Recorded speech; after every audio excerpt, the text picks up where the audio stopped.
Sejam bem-vindos a mais um episódio da Mensagem. Hoje comigo tenho a Sara, que é founder e CEO do The Square, e acho que tem aqui uma jornada super interessante para nos contar. Bem-vinda, Sara. Obrigada, Francisco. Gostava aqui de começar um pouco pelo teu início, pelo início da jornada, que foi quando sais da faculdade, estudaste gestão, certo? Gestão de empresas, certo. Foi fácil para ti aquele processo de, ok, já tinhas muito na tua cabeça, vou estudar gestão, quero ir para ali, vou fazer aquilo. Como é que foi o teu percurso inicial? Bem o contrário. Ok. Primeiro foi um drama escolher a área, no secundário. Estava muito indecisa entre economia e letras. E ia falando com os meus pais diziam, se calhar letras fecham um bocadinho, mas vá lá fazer os testes psicotécnicos. Não sei se ainda existem hoje, ou pelo menos com este nome. Mas fiz os testes psicotécnicos e foi super esclarecedor. A resposta foi ou economia ou letras. E eu fiquei tipo, ok, não era bem isto que eu esperava. E acabei por ir para gestão um bocadinho por exclusão de partes. E por ser mais abrangente? Ser um curso abrangente, que tinha um bocadinho de uma área analítica que eu até acho graça, tinha ali uma componente empresarial e, portanto, por exclusão de partes, fui. E posso dizer que quando cheguei ao curso, os 2 primeiros anos foram complicados. As matemáticas 1, 2, estatística 1, 2, história da economia e da gestão, eram áreas muito teóricas, portanto, cadeiras muito teóricas, e se me perguntarem se eu estava super feliz no curso, não estava, ok. Mas de facto depois no 3º e no 4º ano ainda fiz a licenciatura pré-Bolonha, não parece, mas já sou da velha guarda. Na licenciatura pré-Bolonha eram 4 anos e no 3º e no 4º ano já podíamos escolher mais e direcionar as cadeiras que queríamos. E achei mais interessante estes 2 últimos anos, depois de despachar as estatísticas e as matemáticas, comecei a achar o curso mais interessante. Ainda assim, uma coisa que eu senti falta foi fazer um estágio, fazer um projeto, ir ver o mercado de trabalho. Tive algumas cadeiras por minha escolha de empreendedorismo e isso, e eu gostei dessas cadeiras. Mas acho que para um curso de gestão, pelo menos na altura, sentia falta de ir ver o mercado de trabalho e de passar tempo com pessoas e tempo em empresas. Algo que eu poderia ter feito de forma proativa e não fazer parte do curso, mas diria que isso foi assim E quando acabas tema. a licenciatura, acabas por estar certa de que, ok, esta em princípio é a área que eu vou querer prosseguir? Ainda não. Quando acabei a licenciatura achava que era fascinada pelo mercado da bolsa, não sei se porque o meu pai também investia muito em bolsa e vivia um bocadinho nesse ambiente, e quando saí achei muito querer trabalhar para uma corretora. E o que é que eu fiz? Fiz um estágio IFP numa consultora agroalimentar, portanto nada a ver, mas durante o estágio candidatei-me a uma corretora e entrei. E fiquei lá 2 anos e meio. Em Portugal? Em Portugal. E fiquei 2 anos e meio nessa corretora, quase 3 anos, e era analista de empresas cotadas em bolsa, em Portugal, no PSI 20, que entretanto já não é PSI 20, e era assim um ambiente muito estranho. Eu era de longe a mais nova, tinha 21 ou 22 anos na altura, era das poucas senhoras da equipa, era quase tudo homens, e era violento o horário. Eu entrava sempre antes das 7, e era muito raro sair antes das 7, porque acompanhava as empresas cotadas e sempre que elas apresentavam resultados, portanto a cada 3 meses tínhamos de fazer uma análise para enviar aos potenciais investidores. E portanto isso foi um ritmo bastante acelerado e um bocadinho duro, onde eu acho que aprendi imenso, fazia tudo em inglês e falava com investidores em inglês, e tinha muito contacto com notícias, porque tinha de acompanhar as notícias que podiam eventualmente impactar o preço da ação, e aí comecei a lidar com os jornalistas também, porque os jornalistas também acompanham os resultados das empresas cotadas e, portanto, comecei a ter aqui algum contacto com áreas em que hoje trabalho mais, mas comecei a desenvolver aqui o bichinho Logo da de comunicação e do impacto da comunicação nas empresas e da reputação positiva ou não nas empresas. E depois disso fui para um banco de investimento por mais um ano e era esse mesmo ritmo, entrar antes das 7, sair assim bastante Super tarde. E aí esse ano já não achei tão feliz, já não sentia que estava a evoluir e a aprender, e o caminho do analista é ser Head of Analysts, não é? Portanto, é um caminho muito, muito nesse sentido, estimula pouco a criatividade, estimula pouco o contacto com pessoas, e eu aí nesse ano comecei a pensar na minha vida e pensei, se calhar isto do Excel já está bom.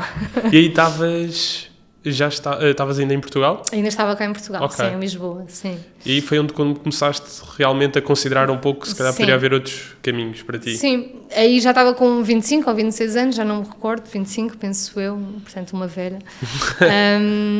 E aí sim, entretanto o meu namorado foi fazer o MBA para Singapura, e eu ia ter uma experiência incrível, e eu atrás do Excel, não muito feliz num banco, e pensei, porquê é que eu não vou e não faço tipo um ano sabático a fazer coisas completamente diferentes e tento encontrar-me profissionalmente? E foi exatamente o que eu fiz. Fiz um processo de coaching em Singapura, com uma brasileira, portanto nada a ver, e fiz algumas semanas de um trabalho que acho que é bastante útil, de autoconhecimento, avaliar o meu percurso académico e as minhas escolhas profissionais, parar um bocadinho para pensar o que é que poderiam ser próximos passos, falar com pessoas, e isso acho que me abriu imenso a cabeça, e um bocadinho conhecer o mundo lá fora. Falei e conheci imensa gente em Singapura, de várias nacionalidades, e isso acho que foi o meu MBA, o meu próprio MBA, e um investimento em mim e na minha carreira. Depois o que eu fiz eu dava aulas de inglês, de matemática e de português. Em Singapura? Dava explicações em Singapura, sim. Davas explicações em Singapura? Dava.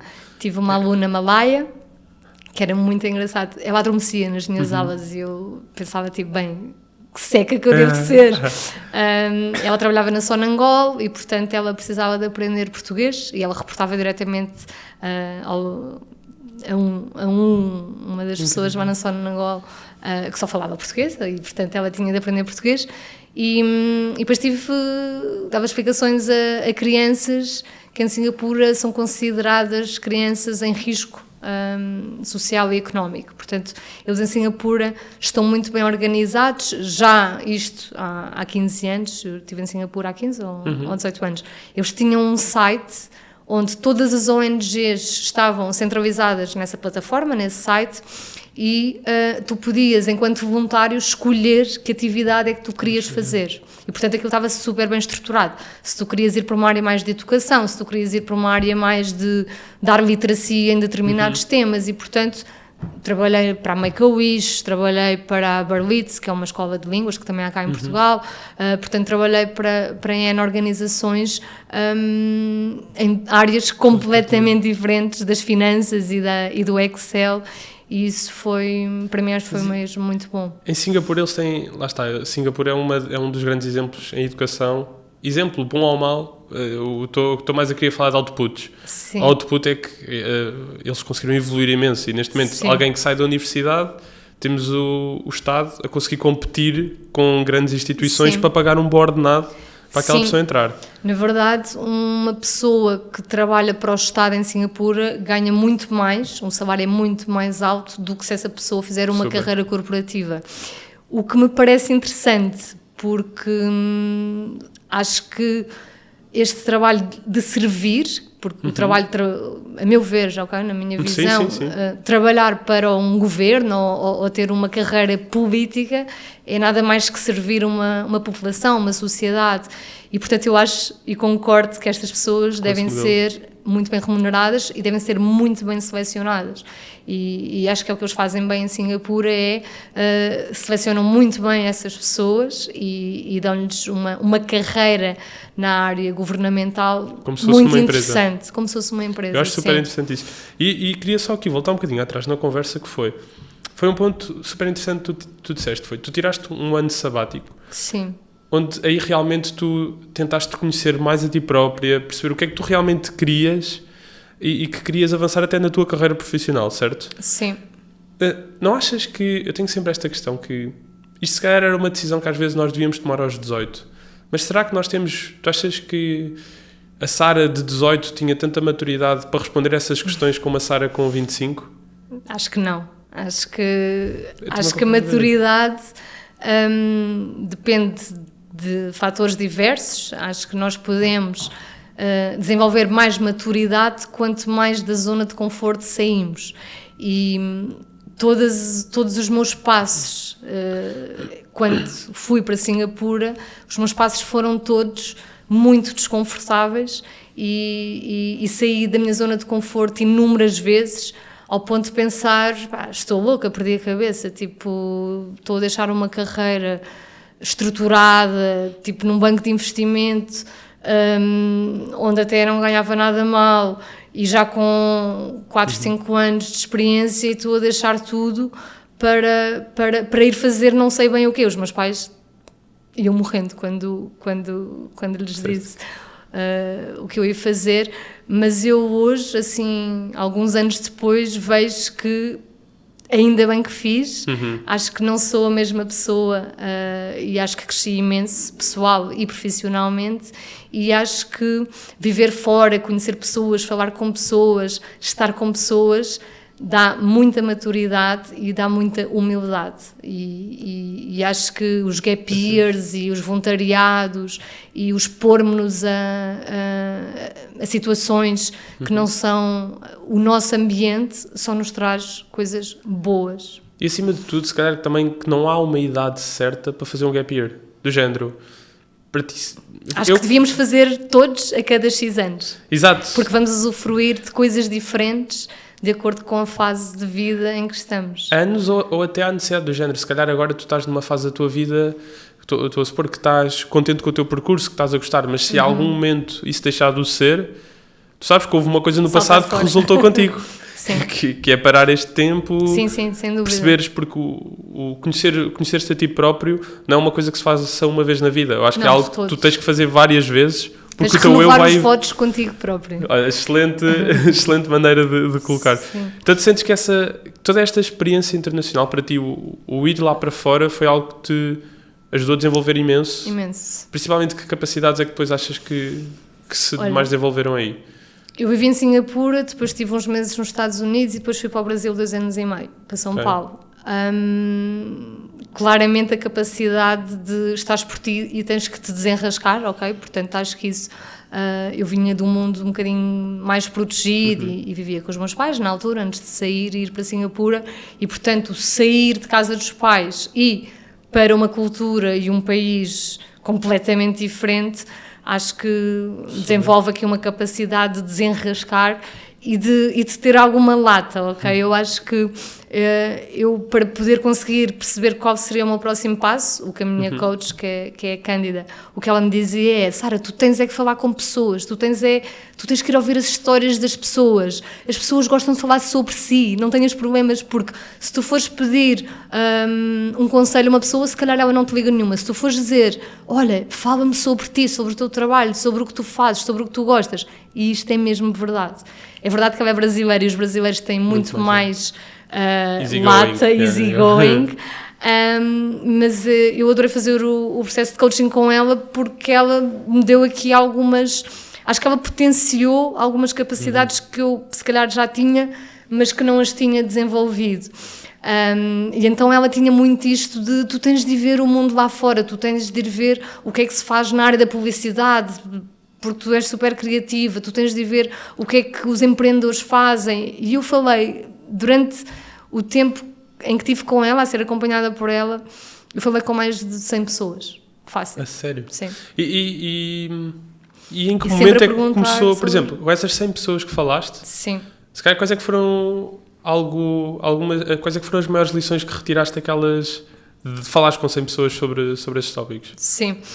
O que eu mais retirei foi, eu gosto de falar com pessoas e gosto de trabalhar com pessoas e, portanto, isso fazia um corte muito grande com a minha área profissional anterior, que era um trabalho mais solitário, onde não desenvolveria tanto uma capacidade criativa ou uma capacidade interpessoal e, portanto, para mim foi ótimo falar com pessoas porque deu-me uma ferramenta que é eu gosto de trabalhar com pessoas e gosto de estar com pessoas e gosto de discutir ideias e gosto de fazer coisas e, portanto, fui falando com empreendedores e eu, quanto mais conhecia empreendedores e pessoas que queriam fazer coisas ou que já tinham tentado fazer coisas e não tinham dado certo, eu achava tipo, uau, espetacular, isto é muito interessante. Agora sei porque é que estão. E qual é que era a tua approach do género? Mandavas mensagens no LinkedIn? Mandava mensagens no LinkedIn, disparava tipo imensas mensagens no LinkedIn e depois marcava calls com as pessoas, videochamada. Outras, se estivesse em Singapura ou num sítio onde eu estivesse, até fazia um cafezinho. E, portanto, conheci imensas pessoas em que elas vinham ter comigo, ou eu estava com elas, para elas falarem delas. E eu dizia mesmo, estou num processo de coaching, gostava de conhecer mais sobre o que tu fazes na tua empresa. E as pessoas super abertas a responder. Eu fiz algo parecido em microescala e também acho que me ajudou imenso. Foi quando eu estava indeciso entre sair da universidade, entre ir para finanças, para o mestrado na Nova, porque eu tinha entrado, e exatamente para ir para finance e IB. Oi, era o que eu estava a achar que queria. Ou eu já tinha o meu negócio minimamente e se queria continuar com ele. E o que me aconselharam foi, vai falar com pessoas das duas áreas. E realmente isso foi a pergunta que eu mais fazia. Qual é que é o teu dia-a-dia? Tipo, qual é que é o teu dia-a-dia e o que é que tu queres fazer tipo, nos próximos anos? Qual é que é o progresso que esperas ter? Ou o que é que tu gostavas que fosse o teu dia-a-dia daqui a 10 anos? E eu comecei a ver qual é que era o dia-a-dia que eu mais me identificava, quais é que eram os desafios que mais gostava, mas fiz isto em pequena escala, não falei com 100 pessoas. Infelizmente, que se calhar ainda tinha sido... Se calhar vais começar a falar com este videocast. Pois, espero que sim, esse é o objetivo. 100 e acabamos isto. Boa. Não, mas então, e aí nesse percurso foi onde tu começaste a ver que a área de comunicação era o teu caminho? Sim, comecei a perceber que esta vertente da comunicação era algo que estava potencialmente lá, mas não tinha ainda sido desabrochada, por assim dizer, e portanto foi aí que eu decidi começar a tentar entrar nas áreas da comunicação e consegui. Portanto, eu fui para São Paulo para uma agência que fazia comunicação também para empresas cotadas no Bovespa, mas eu aí trabalhava diretamente com os departamentos de relações com investidores e, portanto, eu consegui aliar a minha área financeira, onde já tinha feito alguma carreira, às áreas da comunicação e, portanto, o que eu aprendi lá foi a fazer estratégias de comunicação para empresas cotadas e, portanto, como eu tinha sido analista, aquilo encaixava que nem uma luva, porque eu sabia mais ou menos que tipo de mensagem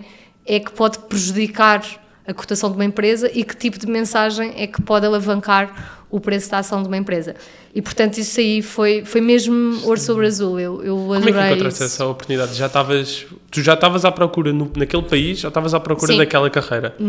Foi assim, eu estava em Singapura e isto foi em 2010, 11, e quando estava a acabar o tempo que eu tinha estipulado de fazer um ano sabático, portanto, não mais que um ano, eu pensei, voltar para Portugal com a Troika, fazer uma mudança de carreira, não estou a ver, e estava a gostar da experiência de viver fora. E, na verdade, quem me incentivou a ir para o Brasil foram os meus amigos brasileiros, com quem eu dividia apartamento em Singapura. Eu vivia com 2 brasileiros e com o meu namorado na altura. E, portanto, eles diziam, Sara, queres fazer uma mudança de carreira? Queres ir para um mercado que está a bombar e continuar a crescer e que costuma ser muito interessante? Vai, mas é para São Paulo. E eu tipo, mas eu vou para São Paulo sem nada, com uma mão à frente e outra atrás, e ele, garante, falas inglês, com o teu CV vais arranjar trabalho em São Paulo e vais ficando nas nossas casas até te orientar. E foi mesmo isso que eu fiz. Em janeiro, fui de malas aviadas. Sem emprego ainda? Sem emprego, fui sem nada, ok? Fui para São Paulo, não tinha voo direto, aterrei às 3h30 da manhã no Recife, depois tive que tirar as malas todas no Recife. Bem, foi uma grande confusão, porque eu sozinha não conseguia gerir ali. Isso foi mesmo sair da zona de conforto. Eu estava com vontade de chorar, mas pensei, não, eu não vou chorar, eu vou continuar.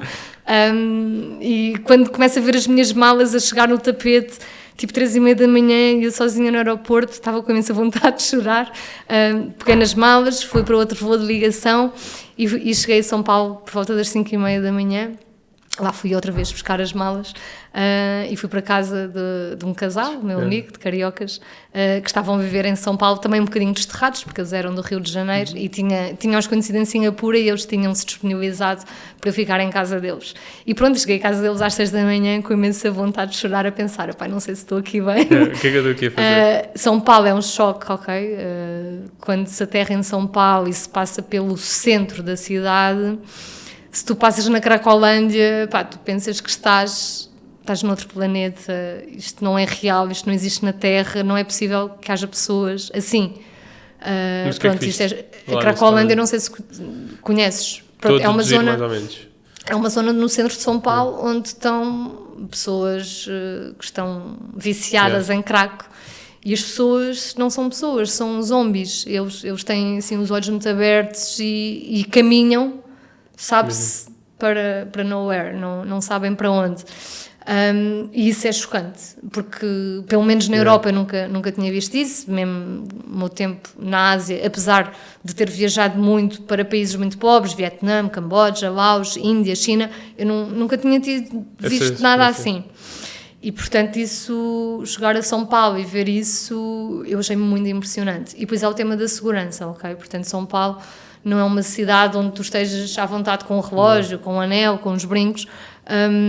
Isso para um europeu é assim um bocadinho estranho, e era o oposto do que eu tinha vivido em Singapura, em que eu andava de metro sozinha à meia-noite, à 1 da manhã, sozinha na rua. Pronto, Singapura também tem uma segurança... Sim, Singapura tem uma segurança no outro sentido, extrema, não é? Portanto, rouba uma bananinha, corta a mãozinha, não é? Se não vivesses em Portugal, destes países, onde é que tu te sentiste mais à vontade, mais, Sara, que podias explorar? No Brasil. Foi no Brasil? Sim. Ok. Eu adorei viver no Brasil. Adorei... Os 2 anos e meio de Brasil foram indescritíveis. Desde as pessoas que eu conheci, pessoas brasileiros, não brasileiros, a forma como eles me acolheram no escritório. Bem, fiz mesmo amizades assim para a vida. Eu, entretanto, casei-me, voltei para Portugal e casei-me no período em que eu vivia no Brasil e a ver amigos brasileiros a vir ao meu casamento, e isso foi mesmo espetacular. Ficar aí para a vida. Sim, é que ficaram mesmo amigos para a vida, e sempre que possível, se eles vêm à Europa, eles passam por nossa casa, ou se proporciona uma viagem para aqueles lados, também nos encontramos. E portanto eu gosto muito da cultura no Brasil. São Paulo tem uma cultura, ou seja, São Paulo não é Brasil, ok? Há que distinguir. São Paulo é tipo Nova Iorque na América Latina, portanto é uma cidade muito focada no negócio, no consumo, um bocadinho, tudo está aberto 24 horas por dia, podes ir a um supermercado 24 horas por dia, as coisas não fecham ao domingo, portanto é uma cidade que nunca dorme, ok? Portanto tens uma oferta cultural e de restauração e de balada, como eles dizem, assim infindável, e portanto é uma cidade muito voltada para o convívio, e eu gosto. E na altura não tinha filhos, aquilo era fins de semana na praia, alugávamos grandes casas com um grupo muito giro. E também fiz amigos portugueses lá, também temos uma grupeta. Tens uma experiência totalmente diferente. Estás-me a vender muito bem. Estás-me a vender muito bem São Paulo ao ponto de eu estar aqui.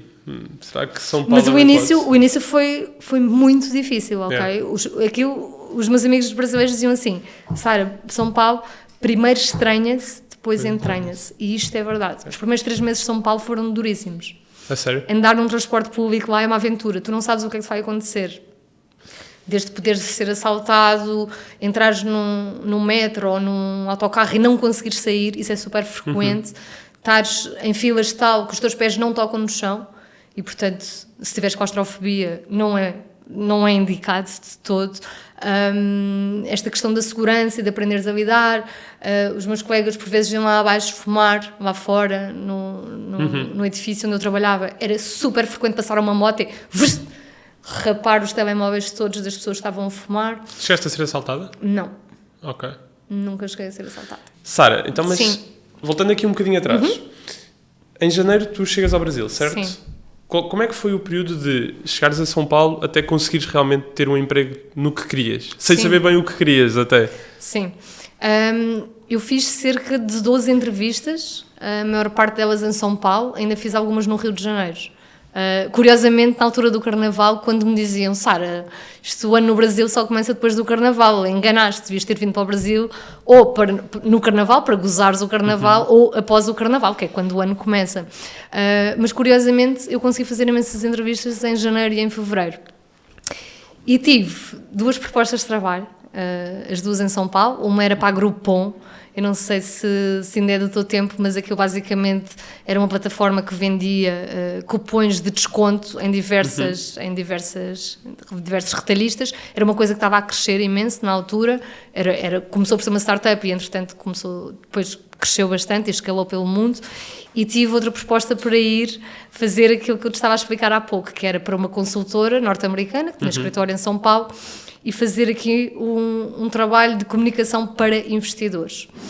Eu, para entrar nessa empresa, não consegui logo vaga na área da comunicação para investidores e consegui vaga numa área que tratava de litigations, ok? Portanto, empresas que estavam com litígio devido a determinado tema, ok? E eu, como tinha feito gestão, eles acharam que aquilo era interessante para mim e eu achei super interessante, na verdade.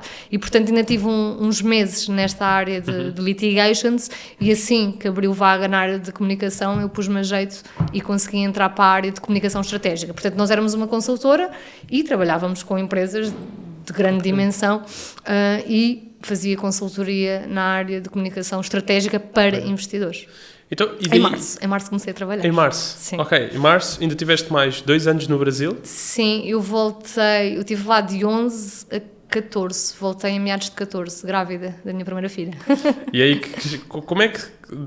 onde é que surgiu o momento em que tu pensas, ok, eu estou a adorar isto, Sim. mas o que eu quero é realmente abrir The Square, realmente esse é o que eu quero. Isso não foi assim um processo tão direto e tão simples e tão fácil e tão curto no tempo, ok? Eu tenho uma teoria de que para se ter um bom restaurante é preciso servir bem à mesa, ok? Portanto, eu acho que já tinha o bichinho de ter o meu negócio, mas acho mesmo importante, antes de montar um negócio e atirar-nos para montar uma empresa, que é uma coisa bastante séria no meu entender, é preciso começar de baixo e passar por quase todas as etapas, porque vamos ter que liderar equipas que fazem aquilo e, portanto, vamos ter que os entender, não é? Portanto, acho que é uma premissa base de um empreendedor. E aqui ainda passaram alguns anos e ainda tive outras experiências. Portanto, eu tive no Brasil, acompanhei a montagem de uma agência do zero, saí do sítio onde estava e fui acompanhar a montagem de uma agência do zero, convidaram-me e eu, porque não, bora. Depois voltei para Portugal e ainda trabalhei noutra agência e só na minha segunda licença de maternidade é que me deu a travadinha de, ok, bora lá tentar montar uma coisa que possa fazer sentido para o mercado e que também me estimule a trabalhar, e foi aí que nasceu o The Square, com a companhia ótima da Sofia Pereira, e aí sim, o The Square foi uma agência que nasceu em minha casa, sem clientes, sem nada, nós nem computador tínhamos, na verdade, tivemos de ir para a Vorten comprar computadores, pronto, foi mesmo do zero, sem nada, sem apoios, sem subsídios, começámos do zero, sem clientes, e isso tem sido uma experiência incrível. E, ou seja, basicamente tu estavas com uma filha já? Quando nasceu o The Square já tinha 2. Já estavas com 2 filhas. Sim. E achaste que esse era o momento ideal para entrar. Como é que foi a jornada de ser mãe e ser empreendedora? Porque ambas bastante time consuming. Sim. Como é que foi lidar com isto? Não posso dizer que tenha sido fácil, nem acho hoje que seja fácil, mas acho que é onde eu descobri o meu ponto de equilíbrio e que pode ser diferente de pessoa para pessoa, ok? Eu gosto de ter vidas agitadas, pessoal e profissionalmente, e eu acho que sou melhor profissionalmente pela minha família, pelo meu marido e pelas minhas filhas, e pelo suporte que tenho de família e de amigos, e acho que também sou melhor mãe porque existe um The Square aqui no meio. Ou seja, eu acho que estes dois lados, pessoal e profissional, na minha vida são muito intensos, tem muita adrenalina, tem muita coisa que corre mal, tem muita coisa difícil, tem muito obstáculo, mas tem muita recompensa. E portanto, eu encontrei o meu ponto de equilíbrio aqui, nestes dois lados, onde eu acho que há aprendizagens que se podem aproveitar para um lado e para o outro. Eu acho que se eu não tivesse mãe, seria totalmente workaholic, e acho que isso não seria bom para mim, nem para as pessoas que estão ao meu lado. E acho que se eu fosse só mãe e não tivesse um The Square ou uma carreira profissional, eu acho que seria muito incompleta. E acho que não seria uma boa mãe. E vou fazer a pergunta do porquê, não me leves a mal, porque acho que há muito aquela cultura às vezes ainda de falarmos de que o lado feminino, de que uma mulher em si tem sempre a necessidade de ser mãe, e que isso é um pouco às vezes... Falam como sendo a vocação, não estou a dizer isso por minhas palavras, mas como sendo. O que é que tu achas que foi a importância de teres o The Square para seres uma melhor mãe?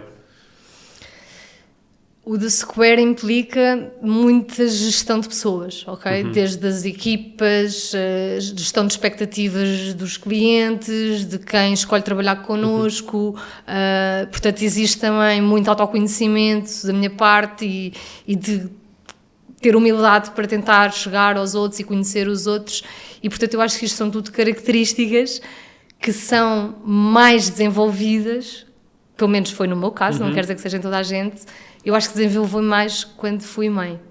E portanto acho que a maternidade permitiu-me conhecer-me melhor a mim própria e permitiu-me entender que há aqui uma fase na vida, que acho que é esta em que eu estou, em que servir é quase que uma parte grande do meu tempo, seja servir no sentido de entregar expectativas num lado profissional e tentar educar num lado pessoal. E, portanto, isto tem muito a ver com servir, com estar disponível para... E por vezes há coisas complicadas e que não era bem aquilo que eu estava a imaginar, não é? Portanto, as mães idealizam sempre os filhos e profissionalmente idealizamos sempre as equipas, e eu gostava agora mesmo na minha equipa era daquela pessoa com aquele perfil. Essa pessoa nunca vai aparecer, nunca vai vir. Os nossos filhos nunca vão ser aquilo que nós idealizamos, e portanto há aqui muita coisa muito intensa que se cruza aqui e que pode ser aproveitada de um lado para o outro. Isso é um excelente ponto. Mas imagina, eu sinto isto a uma pequena escala, que é, eu tenho sobrinhos, tenho amigos, etc., família, e eu penso que muitas vezes eu com o meu projeto, se eu pudesse às vezes eu passava semanas nele. E estava na minha a divertir-me, a poder focar-me no que eu quero e avançar. Só que depois também há outro lado que eu sei que é importante, não só para eu poder descansar, porque se cá há um ano eu tinha essa vida que era, trabalhava todos os dias das 7 às 11, meia-noite, sábados e domingos, e agora que não o faço, trabalho muito melhor, encontro um equilíbrio muito maior, mas mesmo assim, sinto que às vezes não há tempo suficiente para tudo o que quero fazer, ou para todo o tempo que tenho também, que gosto de estar com as pessoas. Sim. O tempo acho que é a maior ansiedade de todas as mães e de todos os empreendedores, não é? Portanto, tempo é dinheiro, num lado profissional e mesmo no lado familiar. O tempo é uma coisa que aflige um pouco, porque uma criança dos 0 aos 10 anos foi um bebê e já é um pré-adolescente, e portanto... Se nós formos pensar nisto, o tempo realmente de ser criança passa muito rápido, não é? E, portanto, acho que o tempo é uma grande aflição em geral para quase todas as pessoas. Mas o que tu dizias é como é que tu consegues gerir e conciliar. O que eu faço, e é o que eu faço, pode não funcionar para toda a gente, é que eu, entre as 6h30 e as 9, estou com as minhas filhas, estou com o meu marido. Estamos em família, ok? Portanto, nós jantamos juntos 7 dias na semana. E estamos tempo de qualidade em família. Agora, não é imenso tempo, mas o tempo que estamos é bom. E não é perfeito, porque há birras, há discussões, há pratos a voar, há banhos que não foram tomados, mas é uma família real, é uma família como é, e nós estamos ali aquelas horas juntos a viver a nossa família, ok? O resto do tempo é muito dedicado ao The Square, cada vez é um negócio maior e mais difícil de gerir e portanto, mas é um tempo que a mim não me custa. Eu olho e tipo, já são 6 da tarde. Eu adoro trabalhar, sempre gostei muito de trabalhar e sempre dei muito, mesmo nos trabalhos em que eu não era o meu negócio, e portanto eu entretenho-me a trabalhar. E o tempo passa rápido. Isso acaba por ajudar bastante, não só é um momento também quase de descontração ou de naturalidade também para ti. Não é descontração? Sim, não, mas eu às vezes naquelas fases mais difíceis em que elas eram bebés e passava tipo 15 dias seguidos de férias, eu só pensava, no escritório estou de férias, tipo, todos já a ir trabalhar, e no escritório é sempre mais fácil. Não, porque depois crianças têm aquela dose de atenção de... Sim, e há idades muito exigentes, há idades muito exigentes e já me disseram que as piores ainda estão para vir. Mas fisicamente eu cheguei a pensar, eu quero ir para o The Square porque eu estou quase de férias, tenho muito menos trabalho físico, pelo menos tenho, mas sim, e portanto eu consigo ver às vezes digo, isto aqui em casa está uma grande confusão, vou descobrir o meu refúgio e ter com os meus colegas e vou para o escritório tipo, às vezes também chego ao escritório, isto é um cliente que está a querer sair, é uma pessoa a ir embora, pronto, uma data de más notícias num só dia, e penso, eu estava bem, era em casa a aturar as birras das minhas filhas, e portanto isto dá um grande equilíbrio à minha vida, estes momentos. Recentemente eu falei com 2 pessoas mais velhas que me deram uma visão diferente de educação. Eu quero perguntar a uma mãe, que é, eles falavam muito, eu dizia assim, naquele caso, um amigo deles recentemente ia ser pai, e estava a dizer, esta pessoa trabalha imenso, vai ter que começar a focar na criança, porque as crianças ligam muito ao tempo de qualidade, ao tempo que os pais passam com eles, o tempo é uma coisa muito importante. Eles responderam-me, não é bem assim, tipo, para eles, na visão deles, era que um pai às vezes tem que, um bom pai, uma boa mãe, não é estar tempo com o filho, às vezes é saber, por exemplo, por exemplo, põe-o na escola, que é porque é o melhor sítio onde o filho vai ser educado naquela área. Põe-o noutra atividade com aquele professor porque sabe que é o melhor professor para o filho evoluir. E às vezes não tanto o pai estar lá não o vai ajudar assim tanto para a vida. Qual é que é a tua opinião aí? Realmente Sim. É importante o tempo que estamos com os nossos filhos, ou achas que não é assim tanto como nós pensamos para o bem deles?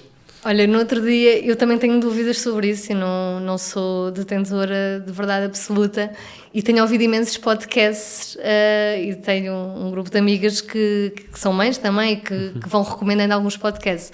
E no outro dia ouvi um muito interessante, não me recordo do nome, mas depois posso-te passar, e eu vi o Dr. Daniel Sampaio, que é psiquiatra mais na área da adolescência, e eu estava a ser entrevistado com uma outra pessoa ligada também à educação e a este mundo do crescimento e da infância.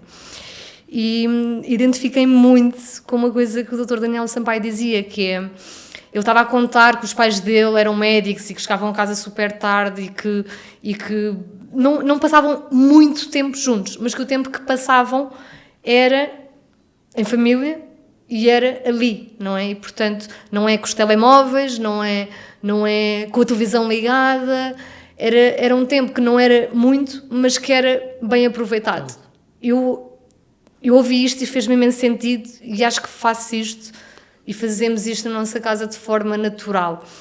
Eu sei dizer isto, o tempo de qualidade é que conta, versus o tempo em quantidade, eu acho que concordo com isso, ok?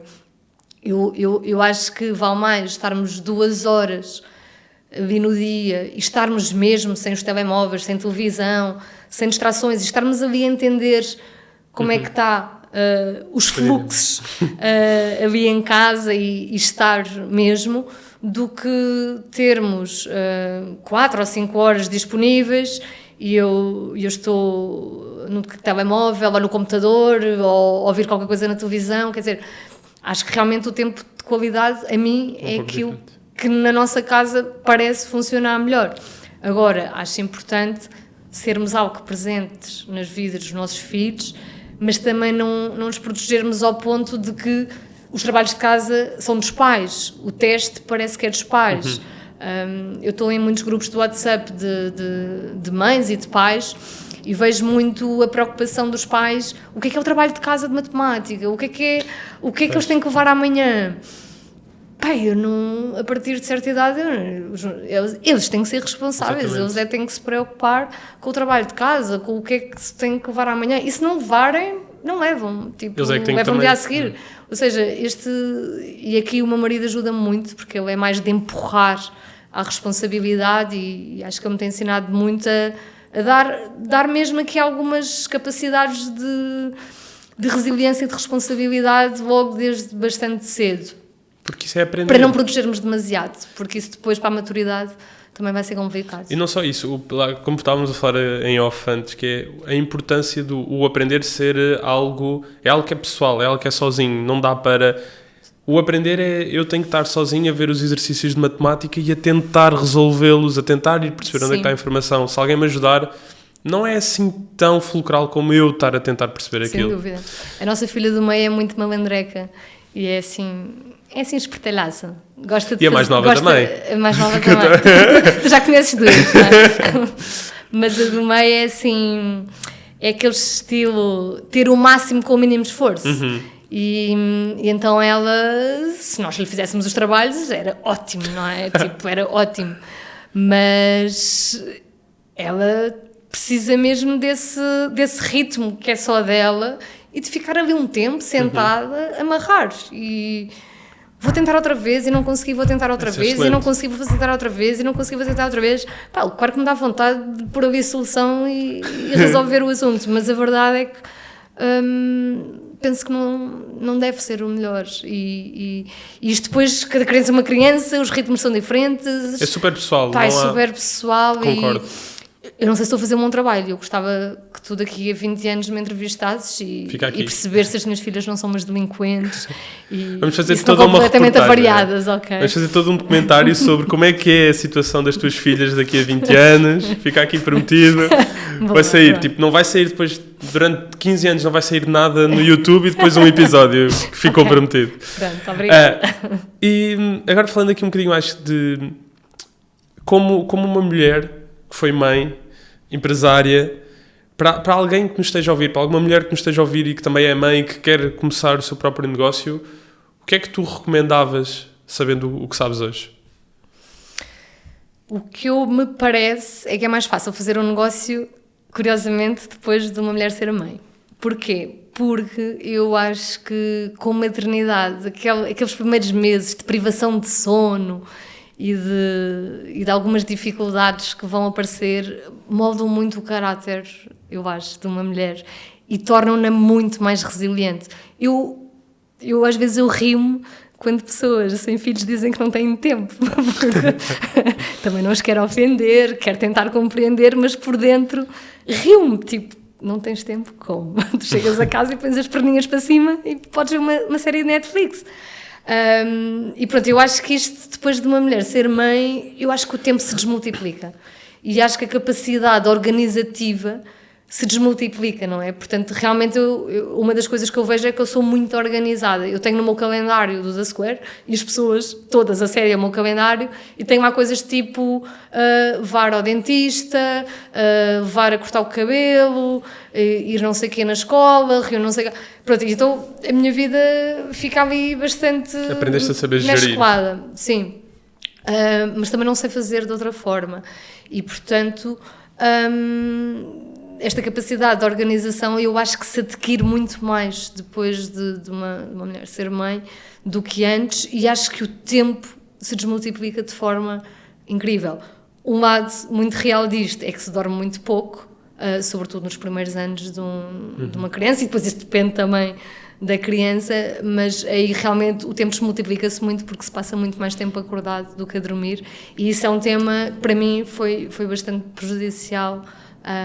E é um tema bastante complicado. Pois, porque era o que eu ia dizer, eu imagino, eu vejo as minhas irmãs, que elas, os meus sobrinhos têm entre meses a 7 anos. Ok.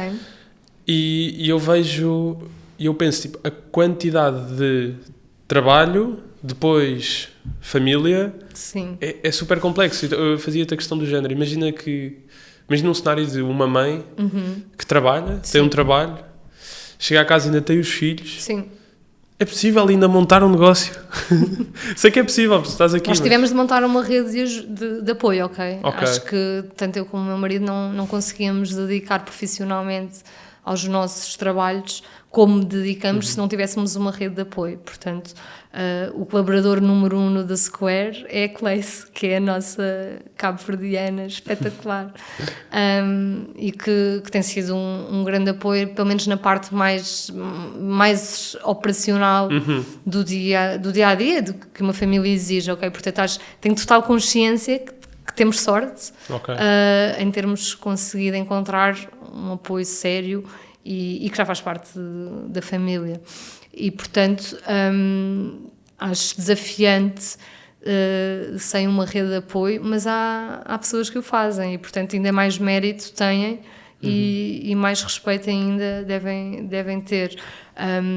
Porque de facto havia aquele tempo de chegar a casa e ou se está com os filhos ou se vai cuidar de outras coisas, não é? Que é necessário para o dia-a-dia.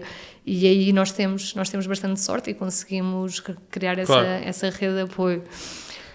Passando aqui um pouco mais para o The Square. Sim. O teu segundo filho, o teu único filho. O teu quarto. É o único homem. O único homem que tens na tua vida de filhos. O que é que se conseguisse aqui explicar um pouco o que é que o Square faz? Sim. E o que é que te mais apaixona no que o Square faz? Ok. O The Square, para os nossos clientes, é The Square, não sei porquê. Somos feminino para os nossos clientes. Nós somos uma agência de comunicação e relações públicas, ok? Começámos muito a fazer trabalho de assessoria de imprensa, é ainda hoje o nosso core business, é onde nós crescemos mais, mas hoje já fazemos mais coisas, fazemos comunicação digital, fazemos muitos conteúdos, fazemos design e fomos alargando a nossa atuação dentro das frentes de comunicação. O nosso último propósito com o nosso trabalho é trabalhar a reputação dos nossos clientes, que são empresas, maioritariamente B2B, sendo que também trabalhamos alguns B2C, e portanto trabalhamos muito com startups, scale-ups e empresas onde a reputação é primordial para conseguirem ou não uma nova ronda de investimento, para conseguirem ou não progredir e ganhar confiança, seja de investidores, seja de clientes deles próprios. E, portanto, a reputação é aquilo que nós trabalhamos e depois a abrangência e as ferramentas dependem muito daquilo que cada empresa quer. Acabam por ter aqui um ponto, se calhar, interessante, que é, eu não sei, acho que mais facilmente vais responder a esta pergunta, que é, nunca foi tão importante, ou pelo menos nunca houve tanto esta noção para o empresário de brand, de ser importante teres uma brand. Concordas ou achas que sempre foi? Eu, como vivi aquele tempo no Brasil e tive uma experiência profissional em comunicação no Brasil, não sei se em Portugal é exatamente o mesmo na altura em que eu estive lá, mas no Brasil a marca e a reputação das marcas das empresas, eu sentia que era mais importante no Brasil do que em Portugal, na altura em que eu lá estive. Já vai fazer 10 anos, ok? Acho que o Brasil nessa área, por exemplo, marketing, bastante muito à frente. Desenvolvido, sim, porque acho que eles são muito criativos e têm muita ginga para vender. Eles são naturalmente, há uma cultura muito voltada para as vendas e para a criatividade. Mas eu concordo contigo, ok? Eu acho que hoje sinto, pelo menos nestes 6 anos e meio da Square, eu sinto que se começa a dar mais importância à frente da comunicação. E verdade é que me parece que a maior parte dos desafios nas empresas, claro, se não estivermos a falar de dificuldades financeiras e de vendas, claro, porque aí é inevitável, a empresa não existe, mas passada essa fase de promover um produto, provar um produto e vendê-lo, eu diria que a comunicação começa a ser uma área bastante relevante e que os empreendedores e os empresários começam a prestar bastante atenção. E a maior parte dos problemas, se não forem obviamente de natureza financeira ou de algum problema no produto, por exemplo, muitos deles têm a ver com má comunicação. O que é que tu achas para alguém que nos está a ver, que tem seu pequeno negócio ou que está agora a desenvolver mais? Quais é que são aqui alguns aspectos que tu achas que ele deve ter muito em conta na maneira como comunica a sua marca ou alguma estratégia que tu aconselhes? Eu penso que uma das coisas mais importantes é conhecerem o seu público-alvo, ok? Porque eu acho que esta comunicação tem muito a ver com entender as pessoas para quem estamos a comunicar e que vão receber as nossas mensagens. Portanto, nós como agência temos também a obrigação de entender o público-alvo dos nossos clientes, os clientes dos nossos clientes. E isto da comunicação parece-me que é muito de baixar a guarda e tentar olhar na visão de quem pode usufruir do serviço ou do produto das empresas com quem nós trabalhamos. E, portanto, parece-me muito importante, mais uma vez, o tema do conhecimento sobre o outro lado, para que a nossa mensagem seja muito bem direcionada a esse lado e seja relevante. Porque se for só vendilhona, também não vai ter propósito, não é? Portanto, a mensagem vai ter que ser clara, simples e vai ter que ter relevância, vai ter que fazer eco e interesse nos potenciais clientes dos nossos clientes. E, portanto, aí há um trabalho importante de consultoria, de definição do storytelling, de definição das mensagens-chave. Há todo um trabalho prévio que por vezes já vem um bocadinho feito, por vezes pedem-nos esse trabalho também do zero. E não achas que há aqui... Eu já tive e tenho alguma experiência pequeníssima, minúscula de agência e havia uma coisa que eu achava que era difícil, que era, como agência tu tens que satisfazer 2 clientes, que é o cliente que te está a pagar pelo serviço e o cliente dele, que vai ver aquele comunicado. Sim. Não é fácil gerir isto. Nada fácil. Se fosse fácil, toda a gente o fazia. Exatamente. Por isso é que também... Por isso é que nos pagam para fazer isso, não é? Ok.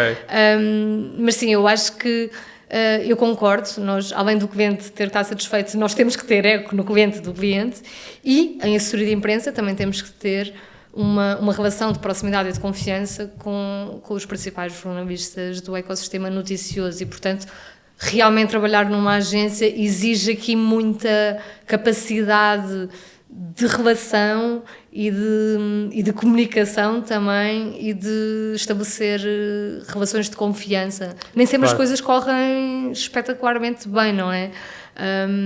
O produto final não depende só da agência, não é? Portanto, há aqui muitos passos no caminho, no encontro da agência e de cliente. Há aqui muita coisa que deve existir e que por vezes não existe e temos de ser criativos a arranjar formas. Por exemplo, nós precisamos de algum tempo dos clientes e esse tempo às vezes não é óbvio, não é claro que o cliente esteja disponível para nós.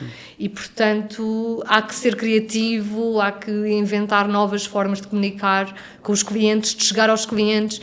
Nós já usamos áudios, WhatsApps, inventamos tudo e um par de botas para conseguir acrescentar valor e não estar a ser entropia no sistema. Não é? Acho que tu disseste um ponto muito importante, é que ser empreendedor, muitas vezes nós achamos, vai ser aquela vida fantástica, eu tenho o meu próprio... Não, ser empreendedor é estar a levar com uma data de problemas e a partir do momento que tu aprendes a conseguir lidar com os problemas e lidar com a frustração de ter aqueles problemas que vão ser inevitáveis a longo prazo, aí sim tu passas para o outro nível, que já estás um pouco mais relaxado porque aprendeste a lidar com todo este stress. Aqui, o que eu queria mais depois também perguntar a ti, que é, vocês hoje fazem muito também um trabalho um pouco mais digital também. Sim. Que tu disseste, que eu não sei se estou em erro, que é Portugal é um dos países que ainda liga muito a notícias. Dá muita importância às notícias, sim. Ok. Mas comparas isso, por exemplo, sendo que lá fora cada vez menos dão essa atenção. Portugal também tem vindo a crescer, certo? Sim. Eu não tenho os dados internacionais, não quero cometer nenhum erro a comentar, claro. Mas o que nós vimos, e todos os anos tentamos olhar para este estudo, é que Portugal ainda é um dos países da Europa, pelo menos era assim há alguns meses, que mais importância dava às notícias. Importância no sentido de que as notícias influenciam a decisão, o comportamento e portanto, o leitor e aquilo que ele pensa sobre determinado tema.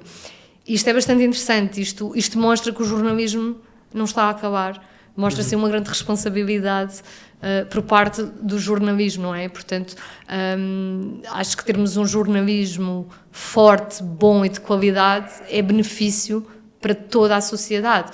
E acho que faz aquilo que nós estávamos a falar há pouco em off sobre este tema da educação, de termos informação fidedigna para nos ajudar a pensar. E, portanto, para sermos críticos nos nossos pensamentos e nos nossos julgamentos, não é? Portanto, eu acho que informação relevante e fidedigna é crucial. Seja eu um jornalista, seja eu uma agência de comunicação, seja eu uma empresa que quer comunicar. E, portanto, acho que a responsabilidade é cada vez maior. Eu neste tema, se calhar, estou aqui um bocado bias, porque eu sou... A minha maior... O que eu mais gosto é YouTube, livros, podcasts. Okay. Eu não consumo... Eu consumo zero televisão, jornais. E o que eu acabo... Eu, se calhar, eu tenho uma visão aqui um bocadinho diferente. Eu gosto muito mais de jornalistas profissionais descentralizados. Sim. Haver um jornalista que produz YouTube, que se calhar em Portugal é super difícil. Sim. E que consegue autofinanciar-se e seguir sempre o rumo que quer e seguir sempre a investigação que ele próprio quer seguir e não ter tantos constrangimentos, porque inevitavelmente eu não culpo o jornalista, e se calhar tu aqui vais-me responder de uma boa maneira, mas eu não culpo o jornalista, eu penso isto como se fosse uma investigação. Vamos imaginar, a Coca-Cola nunca vai fazer uma investigação se a Coca-Cola Zero realmente faz mal. Eles vão fazer investigações sobre a Coca-Cola produzir felicidade. Sim, vão tentar, nem é por mal, eles vão investigar o bom, eles não vão tentar investigar o mal, como é lógico. Então aqueles investigadores vão estar a ser pagos para investigar aquele tópico que já está bias desde o início, ou seja, eles podem ser os melhores profissionais, mas a investigação já está bias. Então eu gosto muito mais de ver este lado. Achas que vamos caminhar para este lado ou isto é uma visão difícil? O que eu vejo hoje é que os jornalistas cada vez têm menos tempo, cada vez há menos jornalistas para poder produzir-se um bom trabalho. Ou seja, o modelo, ainda hoje de manhã, acordámos com a notícia do despedimento em massa da direção da TSF.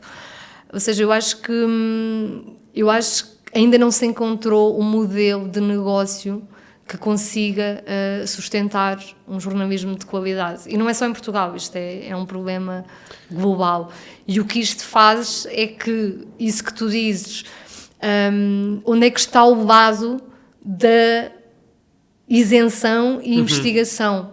E eu concordo em absoluto que se tu envias para um jornalista um estudo sobre determinado tema, o trabalho de jornalista é ir ouvir outro lado, é ir procurar outra fonte e contrastar fontes. Só que para se fazer esse jornalismo não há um modelo de negócio que o sustente, não é? Porque tu tens os jornalistas a produzir conteúdos em grande volume por causa do digital, por causa do clique, e portanto eu não acho que eles possam fazer mais e melhor. Acho que o modelo de negócio ainda não é uma verdade absoluta como é que se monta, desde que existe o consumo de notícias no digital. Ok, temos as subscrições, mas parece que não é suficiente. E também porque nos habituámos ao conteúdo gratuito, não é? E portanto isto é complicado agora andarmos para trás e pensarmos, pagar para ter conteúdos? É difícil. Se calhar é uma das áreas que mais Sabes, nós temos um projeto no The Square que estamos prestes a arrancar, que tem a ver precisamente com tentarmos criar um modelo que possa servir as empresas do ecossistema empreendedor e tecnológico e tentar ajudar um jornalismo de qualidade e tentar juntar aqui estes dois mundos. É um projeto que ainda não lhe demos muito corpo, porque exige aqui algum tempo, mas é uma ambição que nós temos, enquanto empresa, enquanto agência de comunicação, tentar fazer algo pelo jornalismo e também tentar ajudar estas empresas deste mundo de empreendedorismo e tecnologia. Porquê? Porque cada vez há menos jornalistas a escreverem sobre estes mundos, porque são menos e, portanto, como são menos, vão ficando nas editorias mais prioritárias, não é? A economia, o internacional, a política, a saúde, e, portanto, nós também sentimos que falta dar espaço e voz a este ecossistema de tecnologia, de empreendedorismo, de falhanços e de tentar desenvolver também nos portugueses uma vontade de empreender, de arriscar. E, portanto, a nossa ambição com este projeto que estamos agora a começar a trabalhar é tentar criar aqui algo interessante que possa unir estes dois mundos e ajudar os dois. Isso é super interessante. Mas eu agora estava aqui a pensar ao mesmo tempo que há um grande problema, se calhar até como agência agora, porque, por exemplo, antes se calhar havia o jornal, o telejornal, que as pessoas ligavam muito mais e que era a fonte de informação até como marca para passares. Agora, hoje em dia, a maior atenção, se calhar está redes sociais, etc., TikToks da vida. Como é que uma agência de comunicação, vocês tiveram que se adaptar a este novo mundo? Nós temos 6 anos e meio de mercado, ok? Portanto, nós não somos uma agência com 20 e com 30 anos. Sim, nós já entramos um bocadinho nesse campeonato. Por isso é que rapidamente começámos a trabalhar plataformas digitais, não é? Portanto, a comunicação de uma empresa já não é só num canal noticioso, está muito nas redes sociais, no website, nos blogs, nos videocasts, nos influencers, newsletters, influencers, não é? Portanto, a comunicação hoje é completamente 360. Eu não posso ter uma estratégia de comunicação nas redes sociais super disruptiva e depois ter um posicionamento super institucional e mais distante num outro canal, não é? Portanto, a comunicação tem que fazer sentido e tem que estar coerente. E nós já nascemos numa era em que isto já era assim, já era uma realidade. Se bem que na área da imprensa temos vindo a perceber e a ver algum desgaste do setor. Pois, porque chegamos a um ponto onde o jornalista, que era uma profissão de alguém que estava a receber para realmente ir profundo naquele tópico, de analisar e de dar a opinião com base no estudo que ele fez, hoje em dia, se calhar, nós ligamos mais àquele influencer daquela área que nos dá aquela visão.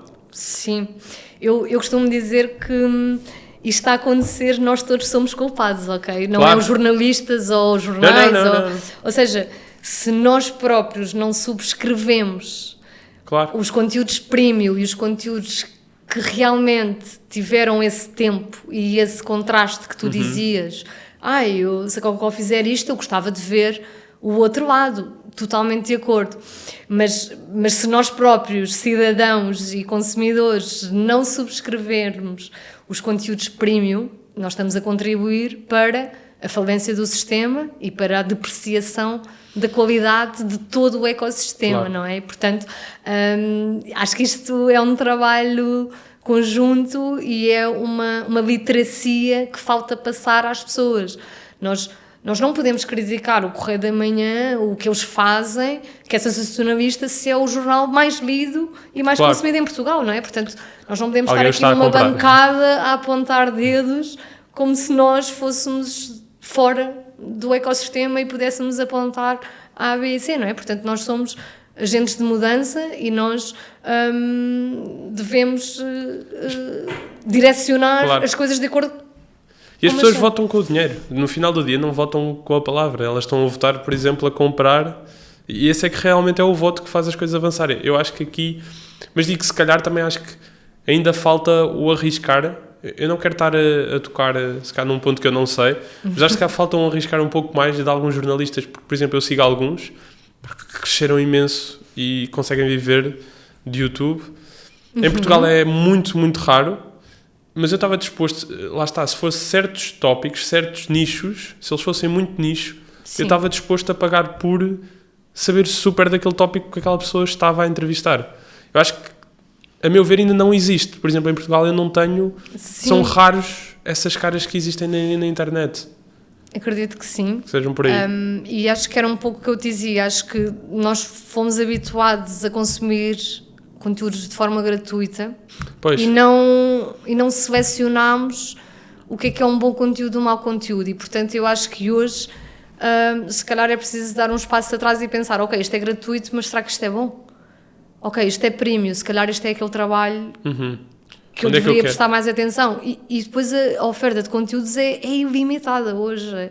Desde fake news, a notícias nas redes sociais, a blogs duvidosos. Quer dizer, tipo, às tantas, as próprias pessoas já não sabem muito bem para onde é que eu devo ler o quê, e onde, e como, e porquê. E, portanto, entendo perfeitamente... O pensamento crítico de como escolher a informação nunca foi tão importante.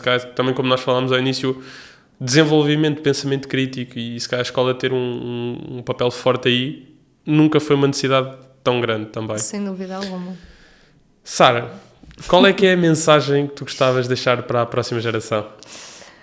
Olha, eu estive a pensar nisso antes de vir para aqui e eu acho que a mensagem tem muito a ver com o arriscar, não ter medo e tentar agarrar as oportunidades que são aparentemente as mais difíceis e as que os tiram da zona de conforto. Eu acho que foi para mim crucial e acho que desejo esse sair da zona de conforto a todas as pessoas que queiram ter impacto, realmente seja pessoal, seja profissionalmente. Muito obrigado, Sara. Foi um prazer. Eu vou investigar imenso sobre São Paulo agora, claramente. Okay. E muito obrigado por teres vindo. E obrigado. Obrigada.